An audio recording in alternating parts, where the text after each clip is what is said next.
É linda a nossa bandeira, né? É muito linda. Nós queremos, queridos, que Deus está nos dando uma chance de levantar um clamor que agrada ao coração de Deus, para que nós possamos ver a nossa nação livre. Nós estamos, a igreja do Senhor no Brasil está diante de um grande desafio. Estava tudo planejado pelas trevas para que a esquerda tomasse posse no domingo. A Avenida Paulista já estava reservada para a festa, mas Deus tinha tudo planejado. E eles não tinham combinado com o Senhor, que tem a última palavra. E houve uma interferência do céu e impediu. E é tão lindo o agir de Deus, queridos, que Deus está permitindo que todos aqueles que tramaram já estão expostos de uma forma vergonhosa, porque não tem mais como negar que interferiram. Não tem como negar. E nós estamos crendo na intervenção do céu. A igreja do Senhor tem um grande desafio neste mês.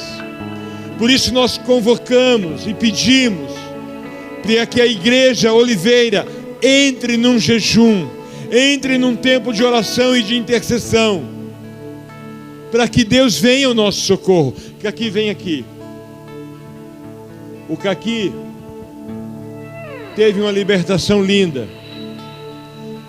Ele vem de dentro de terreiro. Foi preparado para agir lá dentro, mas Deus tirou ele de lá. E essa semana ele me falou assim: pastor, as trevas se organizam desse jeito mesmo. Eu venho de lá. Quando nós fazíamos jejum para que algo acontecesse, às vezes parte do jejum era não ir para frente do espelho durante o período de jejum. Não podiam ir diante de um espelho. As trevas é organizado. As trevas pagam preço. De madrugada, de tantos dias sem se alimentar, sem fazer isso, sem fazer aquilo. Tem 1000 regras, 1000 regras. Mas aprove a Deus envergonhar o inferno. Eles foram expostos de uma forma incrível. E agora imagine você. Imagine, fica aqui. Imagine você, a igreja buscar todos aqueles que por qualquer coisinha não foi votar. Está nos 40 milhões que não votaram. Votaram em branco, se abstiveram, anularam o voto, não foi votar. Tem 1000 histórias.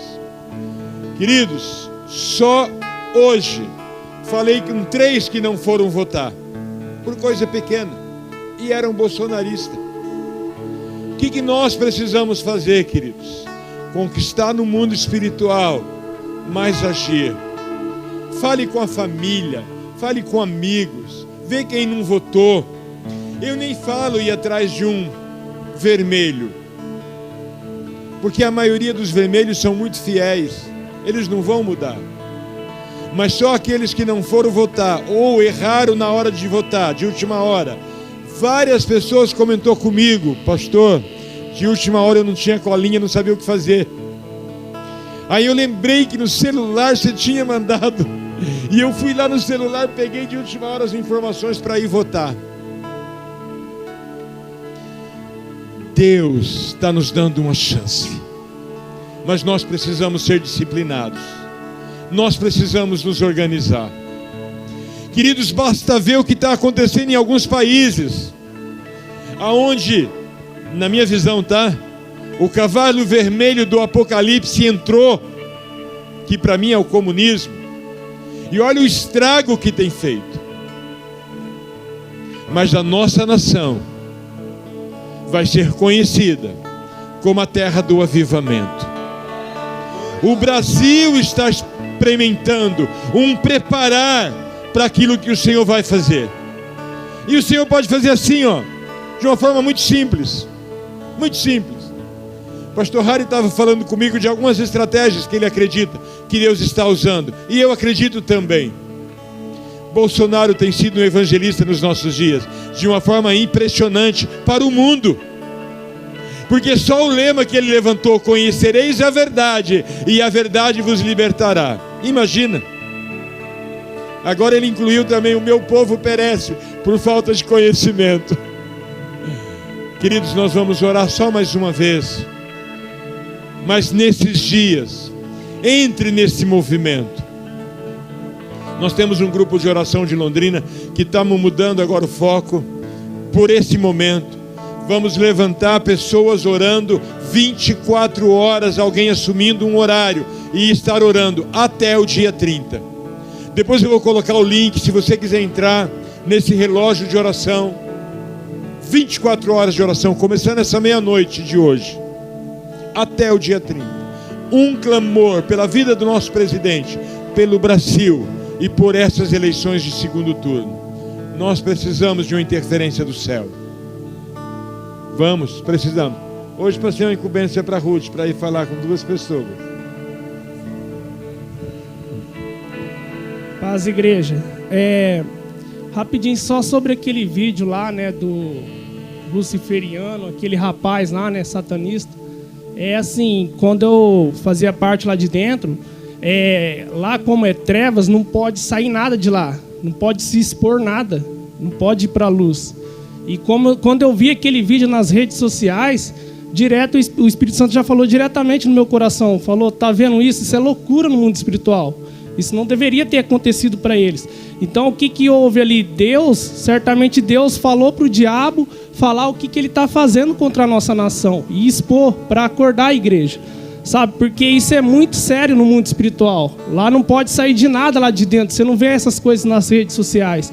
E isso exposta para a igreja toda, para o Brasil, para o mundo, para as pessoas lá fora. Porque lá fora teve pessoas, brasileiros lá fora, que votou no Lula. Vendo um vídeo desse, sabe, está expondo, né? Então que a gente realmente venha levar muito a sério, sabe, e entrar em oração mesmo.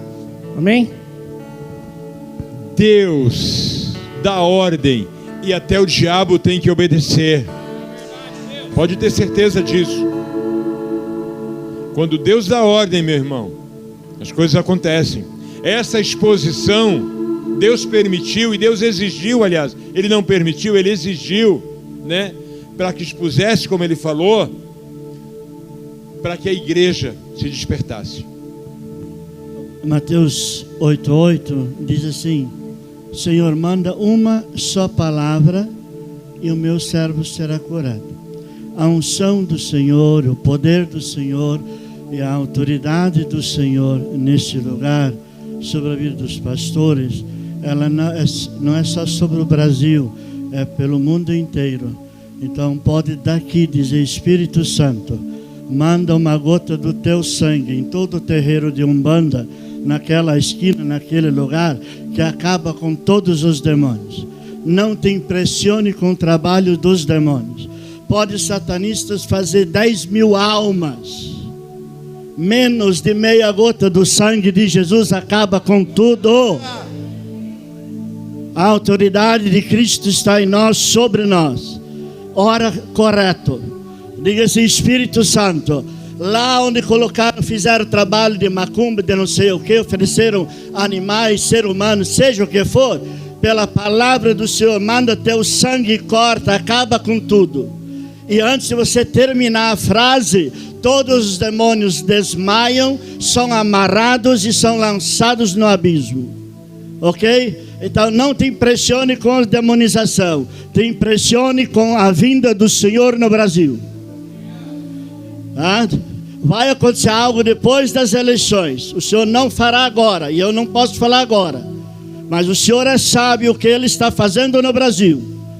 O nome de Jesus será hasteado, e o diabo vai chupar o caroço da manga se estiver lá no inferno. Vamos orar. Pai, nós reconhecemos o Teu senhorio sobre a nossa nação. A tua palavra diz: feliz é a nação cujo Deus é o Senhor. Tu és o nosso Senhor. O Brasil é do Senhor Jesus. E Pai, nós queremos nos posicionar, que o teu doce Espírito Santo traga luz para a nossa palavra, para o nosso clamor, para a nossa intercessão, para a nossa oração, Pai. Nós queremos nesses dias, ó Deus, nos derramar diante do Senhor em clamor, em súplica, mas em adoração e em louvor, porque Tu és Senhor, nos céus, na terra, debaixo da terra. Tu és Deus sobre todas as coisas. E nós queremos nesses dias declarar que a nossa nação quer continuar tendo o Senhor como Deus. Nós queremos que no palácio do governo, que na moradia do governo dessa nação, o teu nome continua sendo exaltado, altares ao Senhor continue sendo levantado, porque Brasília é do Senhor Jesus, o Brasil é do Senhor Jesus.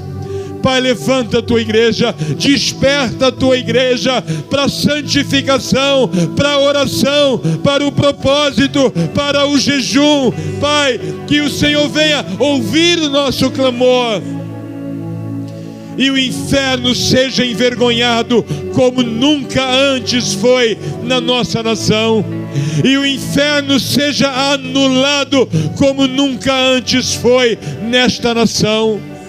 Levanta os teus profetas nessa hora, levanta os sonhadores, levanta os visionários, levanta, Senhor, para o louvor da sua glória, em nome de Jesus.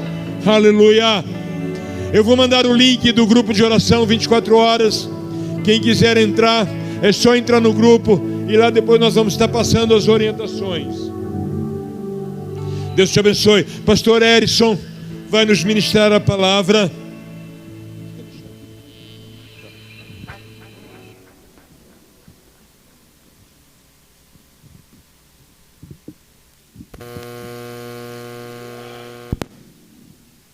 Graça e paz, irmãos. Amém? Amém? Som. Vocês estão me ouvindo? Parece que está tão baixo. Amém? Alô? Alô? Aumenta um pouquinho aí o retorno para mim. Para mim não falar tão alto, por gentileza aí. Aí eu afasto um pouco aqui. Obrigado. Irmãos, tudo que tem sido falado hoje vai ser complementado por Deus através dessa palavra. Pensava muito em se essa palavra ia ser algo, logicamente ia ser algo de Deus, mas não ser algo meu. Toda palavra vinda da Bíblia é de Deus. Mas eu queria saber se não era eu que estava querendo dar essa palavra, se o Senhor tem algo para fazer nessa palavra, se foi Ele que me impulsionou a trazer essa palavra. E eu gosto muito de ministrar a palavra do Senhor, principalmente quando tudo aquilo que acontece no culto, o Senhor, como uma engrenagem, coloca tudo certinho para que a palavra que Ele deu se cumpra. Estamos vivendo um tempo, confesso que um tempo difícil, mas não impossível. Confesso que segunda-feira estivemos um pouco tristes. Eu, pelo menos, estive. Estive numa concentração das 5 horas da tarde até as 10h20 da noite, até a hora que eu aguentei. Eu vi a crescente e a decrescente. Fio a fio, estava na minha cidade. E o Senhor me trouxe muito forte. Ainda que todas as estatísticas mostrem que não dá, para o Senhor tudo pode acontecer. E é nessa palavra que nós temos que nos guardar. Hoje eu via no jornal dizendo que nenhum presidente que saiu até agora em segundo lugar para ir para o segundo turno ganhou. Mas é porque eles não tinham, nenhum deles, posso afirmar isso, a certeza e a esperança no nosso Senhor Jesus Cristo, que pode mudar qualquer cenário. E é sobre essa palavra, mudança de cenário, mudança de perspectiva, que eu quero trazer essa palavra hoje.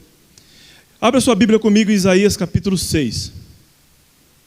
Eu não vim aqui mostrar detalhes, talvez essa palavra vá frustrar você um pouco, você que gosta do manto igual eu, você que gosta dos detalhes do fogo igual eu. eu não vim falar detalhes dessa revelação que nós vamos falar aqui. Eu vim falar do contexto da onde aconteceu e por que aconteceu essa revelação. É muito pertinente ao nosso tempo. Quantos encontraram, digam amém. Amém ou não amém? Amém. Vamos ler a palavra do Senhor. No ano da morte do rei Uzias, eu vi o Senhor assentado sobre um alto e sublime trono, e as abas das suas vestes enchiam o templo. Serafins estavam por cima dele, cada um tinha 6 asas, com suas 2 asas cobriu o rosto, com 2 asas os pés, e com 2 voava. E clamava uns aos outros, dizendo: Santo, Santo, Santo é o Senhor dos exércitos, toda a terra está cheia da tua glória. E as bases do limiar se moveram à voz do que clamava, e a casa se encheu de fumaça. Então disse eu: ai de mim, estou perdido. Ai de mim que estou morrendo sem salvação. Isso que significa: porque sou um homem de lábios impuros, e habito no meio de um povo de impuros lábios. E os meus lábios viram o Rei, o Senhor dos exércitos. Então um dos serafins voou para mim, trazendo na mão uma brasa viva que tirava do altar com uma tenaz. Com a brasa tocou minha boca, eis que ela tocou meus lábios, e a tua iniquidade foi tirada, e perdoado o teu pecado. Depois disso ouvi a voz do Senhor que dizia: a quem enviarei? Quem há de ir por nós? Disse eu: eis-me aqui, envia-me a mim. Todo mundo conhece essa palavra. E eu gosto de olhar com o olhar da história dessa palavra. Por quê? Porque muitas vezes nós achamos que o que essa palavra tem a nos dizer é somente os detalhes da revelação dos mais altos céus. E na realidade tem muita coisa a nos ensinar ali. Mas a realidade que eles viviam tem muita coisa a nos ensinar. O relato do profeta começa falando de um profeta, aliás, de um rei. E ele cita esse rei. No ano em que morreu o rei Uzias. Ele poderia muito bem começar dizendo: no ano tal, dia tal, tal hora da tarde, eu fui até a igreja buscar ao Senhor. Mas ele cita o rei Uzias. Por quê? Porque o rei Uzias foi um homem muito importante para a sua época. Foi um político de primeira grandeza, vamos falar dessa forma. Que no fim você pode questionar: ele morreu de lepra, se desviou do Senhor. Mas enquanto ele estava firme, ele foi um homem importante para Israel. Veja o que o rei Uzias fez por aquele país. Em 2 Crônicas 26, se você não quiser abrir, pode acompanhar aí. Fala que Deus o ajudou, no versículo 7, contra os filisteus. Os filisteus são os piores inimigos do povo de Israel. E contra os arábios que habitavam em Gur-Baal, e contra os meunitas. Os amonitas, que eram pessoas inimigas por natureza do povo de Israel, deram presente a Uzias, o rei, cujo nome se espalhara até a entrada do Egito, porque tinha se tornado um homem extremamente forte. Aí começa a falar dos feitos desse homem para a nação de Israel.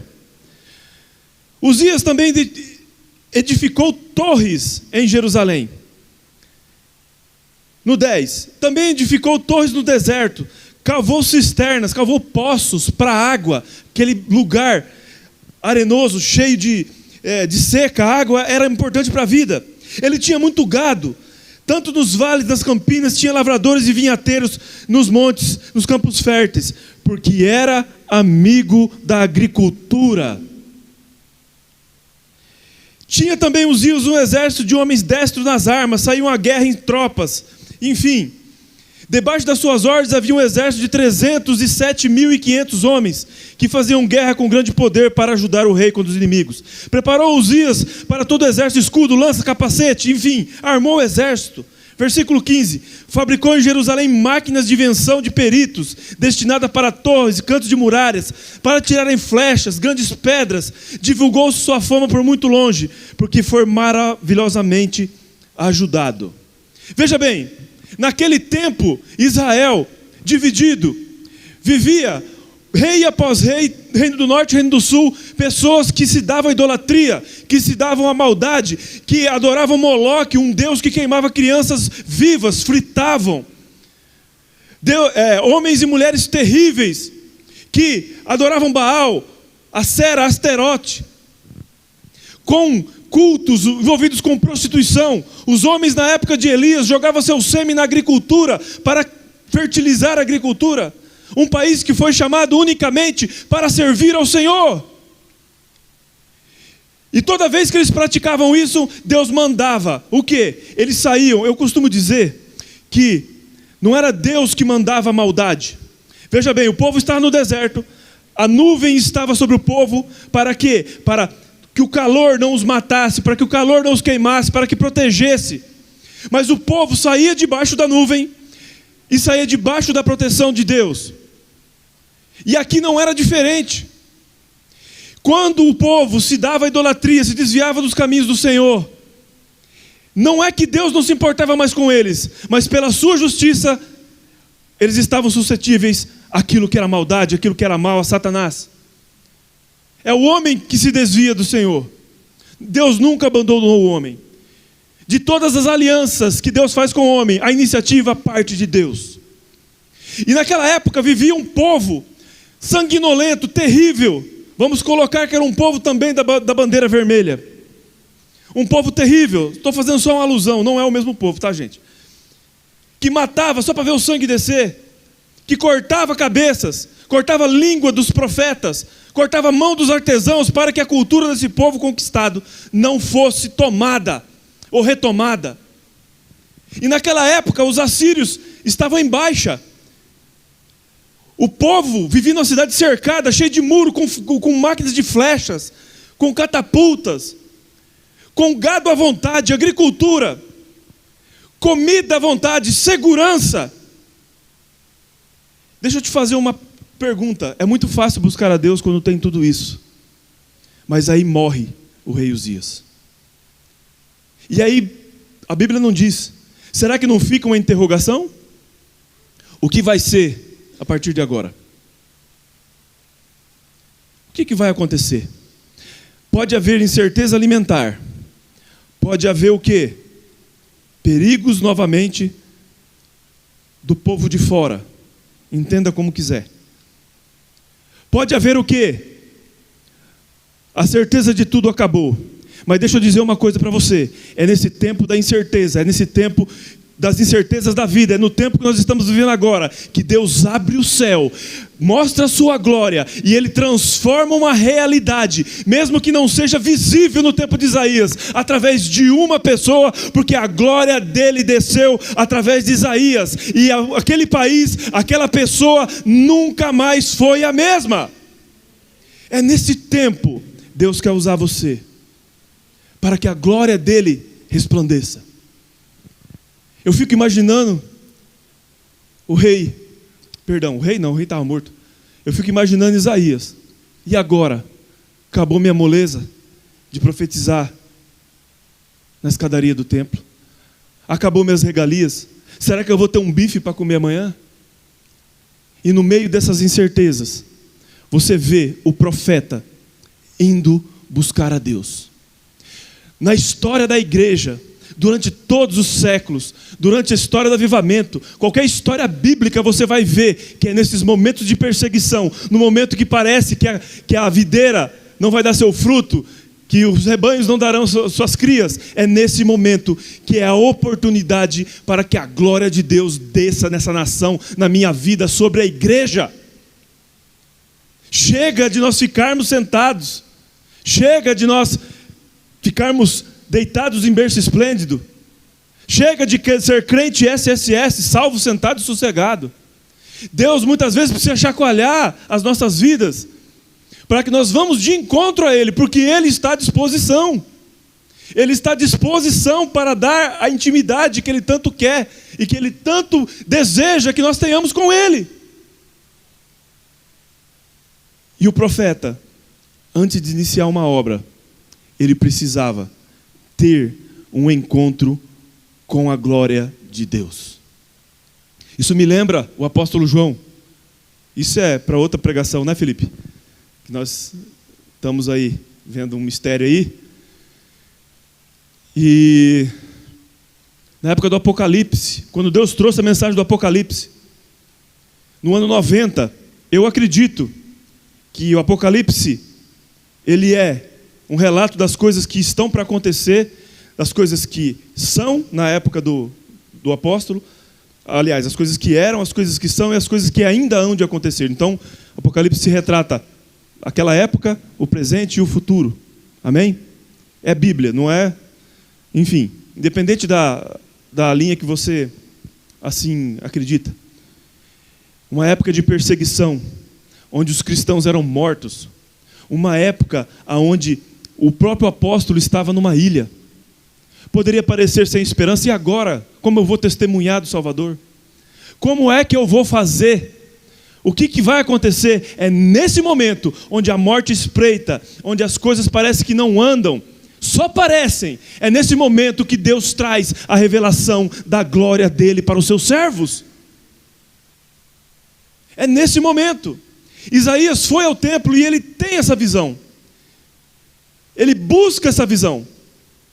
Mesmo que possa parecer que os inimigos estão à espreita. E veja bem, nós não estamos vivendo na época do Apocalipse, época de perseguição e morte no Brasil. Não daquele jeito. Nós não estamos vivendo insegurança alimentar. Nós não estamos vivendo sob o domínio da peste maldita da pandemia. E muitas vezes nós não temos a capacidade de ir buscar a glória de Deus, abandonar aquilo que nós queremos para servir ao rei. E no momento em que Isaías reconhece a sua ineficácia, a sua falta, sabe, quando tudo aquilo que você sabe, tudo aquilo que você conquistou, sei lá, líder de ministério, faculdade, sei lá, aqueles que estudaram seminário que aqui estão, sabe? Não que isso não valha nada, mas o que vale mais do que isso é a glória de Deus nas nossas vidas. Reconhecer que tudo isso é importante, que nós devemos sim estudar, nós devemos sim buscar crescer em liderança, mas sem a glória de Deus, sem viver com Ele, nada disso vale. E talvez não. Eu ouvi uma vez, lá pastor Satiro, lá em Luanda, que quando a gente quer pular um buraco grande, o que nós temos que fazer primeiro? O buraco está aqui. Nós temos que dar 1, 2, 3. Tomar o impulso para que o salto seja maior. Pode parecer derrota. Pode parecer algo inexplicável. Mas Deus está no controle. E Ele vai dar vitória para o seu povo. Isso é bíblico. E o que essa visão produziu em Isaías? O que essa visão produz em quem recebe? Talvez Isaías realizava o ministério de uma forma. Talvez nós realizamos de uma forma, dessa forma que nós estamos agora. Mas o ministério, ele só acontece, as coisas de uma nação só acontecem quando Deus se manifesta. Não quer dizer que Deus não manifestou. Vivemos em épocas diferentes. Você é lavado e remido pelo sangue de Jesus. Se Jesus voltar hoje, ou se você morrer hoje, você tem a glória garantida, amém? Mas o quanto nós estamos deixando de usufruir dessa glória para fazer aquilo que Ele necessita. Isaías, quando ele vê o Senhor, eu não vou falar dos serafins, eu não vou falar da tenaz, eu quero falar de quando a manifestação acontece e o que ela produz em mim e em você. Isaías, ele vivia um tipo de ministério. Ele denunciava, mas para realizar aquilo que o Senhor tem para esse país, através das nossas vidas, nós precisamos de mais. Nós precisamos ver primeiramente quem nós somos, e nós precisamos sentir a realidade daqueles que estão à nossa volta. Não segundo o nosso olhar, mas segundo o olhar de Deus. Isaías, olha o que Isaías diz. Ele diz, ai. Esse ai, sabe aquele momento que esses dias atrás, vou tentar explicar. Eu estava vindo daquela rua ali de frente ao Detran, e é muito ruim você vir por ali, para ir para minha casa, por exemplo, ou para o Detran. Porque a outra rua, que dá do lado do cemitério, ela é contínua, como é que é? Ela é mão, né? E aí você se acostuma que tudo é mão e na outra não é. E esses dias eu estava sossegado e eu passei assim um pouquinho e freiei. Eu senti assim, como se fosse um fio elétrico que veio dos meus pés, passou pelas lombrigas, veio para o estrombo, para o coração e parece que ia explodir na cabeça. E eu falei, ai! Por quê? Porque a morte passou perto, não bateu. Glória a Deus. O ai quer dizer isso. Ai de mim que eu estou morrendo sem salvação. Por quê? Porque eu sou um homem de lábios impuros e habito no meio de um povo de impuros lábios. O que nós precisamos fazer, contextualizando para nós aqui, é clamar para que as trevas fechem os seus portões, para que os lugares onde se adora demônios fechem, através do quê? Da nossa oração, nosso posicionamento. Mas também nós devemos nos ajoelhar e orar por aqueles lugares onde estão querendo que os chacinadores, que os ladrões voltem. Vocês estão me entendendo de onde que eu estou falando?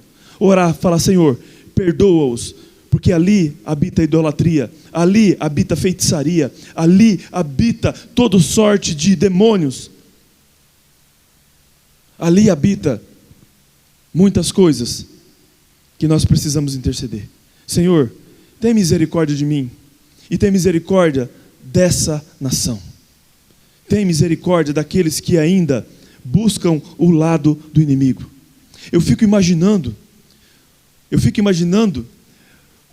quanto que o ministério de Isaías foi impactado.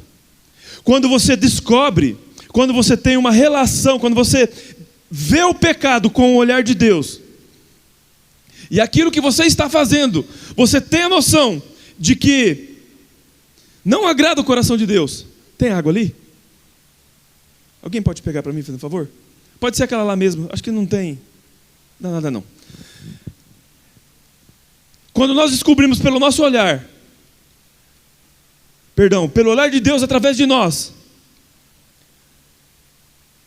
o pecado, ou a omissão de fazer o que é certo, ou a omissão do olhar, me enrolei todo, tô com a garganta seca, ou a omissão daqueles que olham de uma forma diferente de Deus.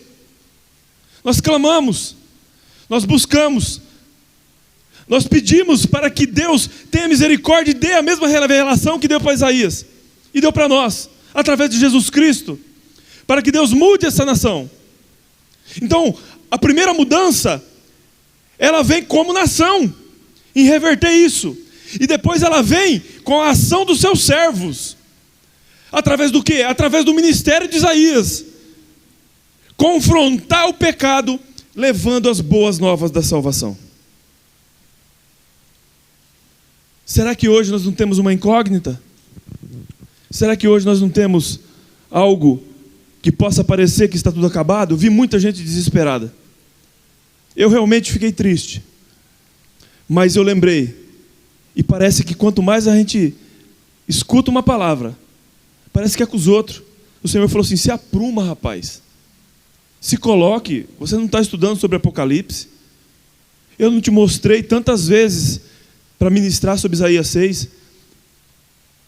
Quando tudo parece perdido, quando os salteadores e os ladrões parece que vão vir de volta, Deus se manifesta.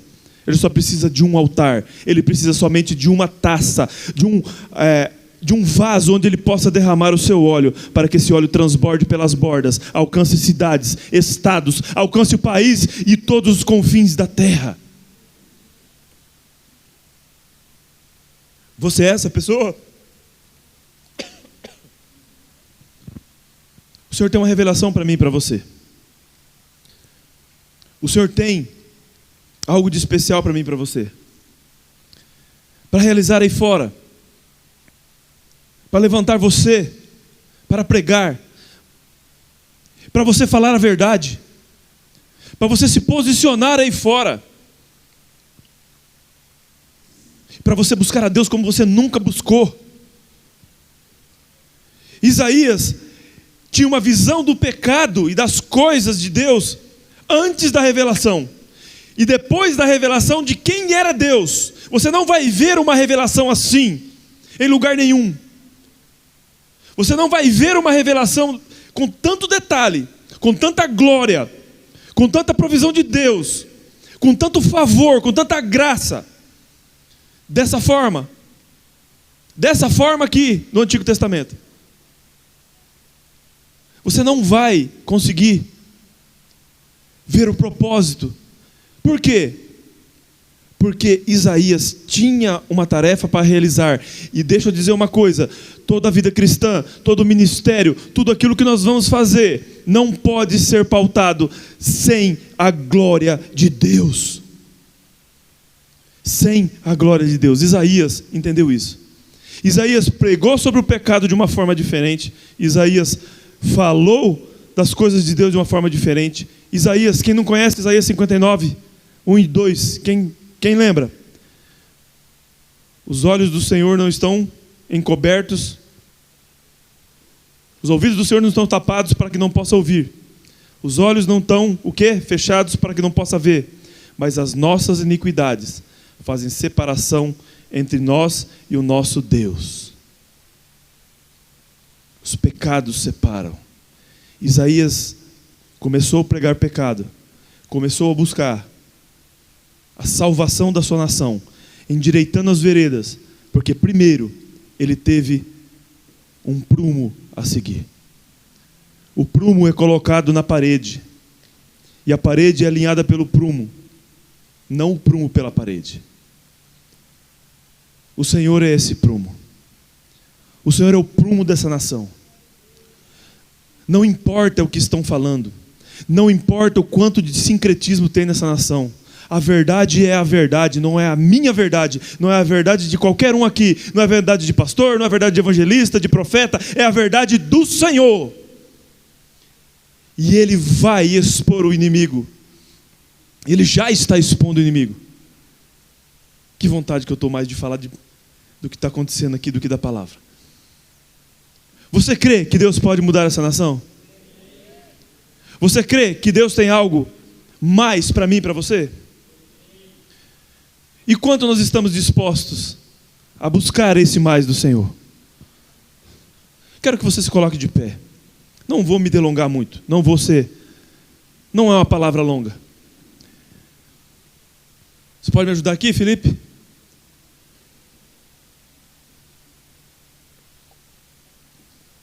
Momentos de incerteza. São momentos em que a certeza de Deus pode acontecer.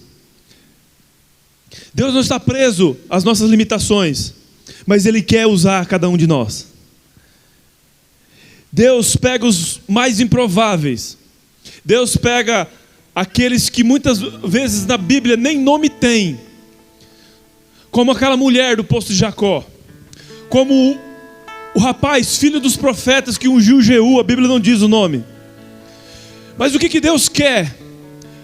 Que você tenha somente um vaso aberto, para que Ele derrame da glória dEle. Feche seus olhos, comece a buscar. Eu quero que você que deseja uma transformação neste país, na sua casa, nos seus vizinhos, nessa cidade, que você comece a clamar a Deus. A hora é agora. Se nós não clamarmos agora, nós teremos um país destruído. Nós teremos uma igreja que não avança, ou melhor, deixa eu mudar isso. Mesmo que nós vivamos o tempo de Apocalipse, mesmo que o lado errado ganhe, mesmo que as coisas ruins aconteçam, Deus vai fazer prevalecer uma igreja que se coloca aos pés dEle, que se ajoelha diante dEle, que não se ajoelha diante do diabo, que não se ajoelha mediante ideologias, mas uma igreja que busca ao Senhor.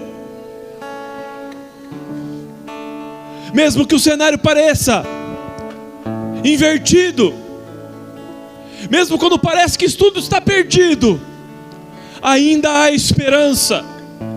Abacuque olhava para a situação e Deus falava: você está achando ruim? Vai vir um que vai ser pior, vai vir outro que vai ser pior.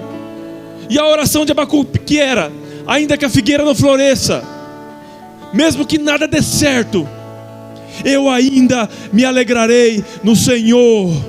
É o momento de nós, igreja, nos alegrarmos no Senhor, porque o Senhor tem nos dado ferramentas, O Senhor tem colocado homens, o Senhor tem colocado mulheres, o Senhor tem colocado pessoas que não se dobram à maldade, que não se dobram à ideologia de gênero, para dizer que só existe um Deus, só existe um Senhor, que o Brasil é do nosso Senhor Jesus Cristo, que o Senhor é Deus, só o Senhor é Deus, só o Senhor é Deus. Diga comigo: só o Senhor é Deus, só o Senhor é Deus, só o Senhor é Deus. Comece a gritar, comece a clamar, comece a dar glória, comece a buscar o teu Deus. Oh, aleluia, aleluia, aleluia. Deus espera uma igreja que se move, que se move, que se move no Espírito. Senhor, toca as nossas vidas, toca a vida daquele que está escutando essa mensagem, toca, Senhor, essa igreja, toca esse ministério, toca, Senhor, todas as pessoas, Senhor, que estão agora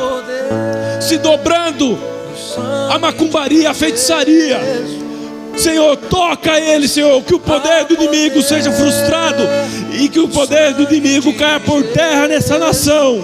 Toda idolatria, toda consagração a santo, toda consagração a demônios, todo espírito contrário ao nosso Senhor Jesus Cristo, nós repreendemos agora e dizemos: esta nação é do Senhor Jesus. Nós, os embaixadores dele aqui na terra, declaramos para a glória dele que o Brasil é do Senhor Jesus. Nós não aceitamos nada que venha contra a cultura do reino dos céus. Nós declaramos que nós somos a favor da vida desde a concepção. Nós declaramos que nós acreditamos na palavra de Deus, no verbo que se fez carne. Nós declaramos para que todos escutem que Jesus Cristo é o Senhor, aquele que encarnou, segundo Filipenses, que se esvaziou, aquele que viveu aqui, que pregou, aquele que foi morto, aquele que ressuscitou ao terceiro dia, aquele que depois de mais de 40 dias subiu aos céus e disse: prepara-te, igreja, que eu voltarei. É esse Jesus que nós servimos. Nós não servimos a homens, nós não servimos a ninguém, nós servimos somente a Ti, Deus, porque só o Senhor é Deus. Senhor, eu clamo a Ti, Senhor, sara essa nação, sara essa nação, Senhor, sara, Senhor, sara o nosso povo, Senhor. Senhor, tem misericórdia daqueles que estão em idolatria. Tem misericórdia, Senhor, daqueles que estão cegos pelos olhos, Senhor, de Satanás, aqueles que não enxergam a Tua glória, Pai. Façam eles ver, Senhor, o caminho que o Senhor tem colocado, um caminho de prosperidade, um caminho de bênção, um caminho, Senhor, de segurança. Enquanto o mundo inteiro hoje, Senhor, está clamando, Senhor, por alimento, Senhor, nós temos o Teu maná do céu, Pai. Nós estamos bem, Senhor. Deus, toca, Senhor, essa nação. Quebranta os corações daqueles raivosos pelo ódio de Satanás.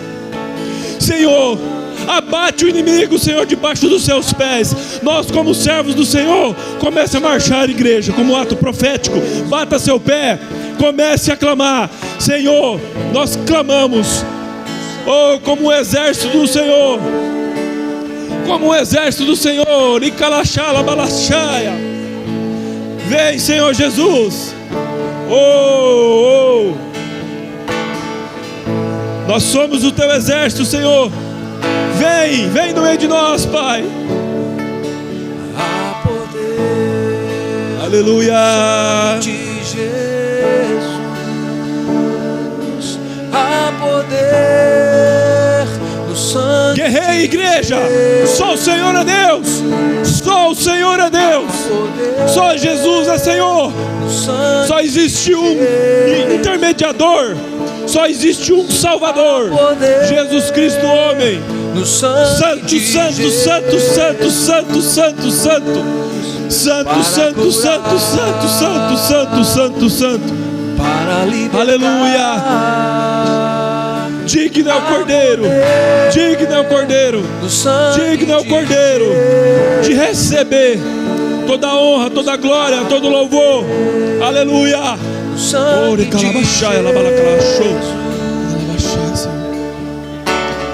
Oh, aleluia. Sangue de Jesus, Senhor, nós te pedimos, Pai. há poder Abra nossos ouvidos, Senhor, no sangue de cada vez mais para ouvirmos a Tua voz, Pai. Senhor, tira as distrações, Pai. Tira aquilo que nos atrapalha. pra libertar. Tira aquilo, Senhor, que atrapalha a igreja, que tem distraído a igreja nessa nação, Pai. Senhor, dá um combustível novo da Tua unção, Pai, sobre as nossas vidas, Pai. Sobre essa nação. Derrama a Tua Shekinah nessa nação, Pai. A Shekinah que quebra todo jugo. A Shekinah que quebra toda maldade e leva o conhecimento do nosso Senhor Jesus Cristo. Senhor, ajuda-nos, Pai. Ajuda-nos, Pai. Ajuda o Brasil, Pai. Ajuda o Brasil, Pai. Ajuda essa nação, Senhor. Ajuda, Pai. Nós não depositamos, Senhor, a confiança em homens. Nós depositamos a confiança no Senhor. Usa, Pai, os Teus escolhidos, Pai. Usa-nos, Pai. Oh, aleluia. Usa-nos, Pai.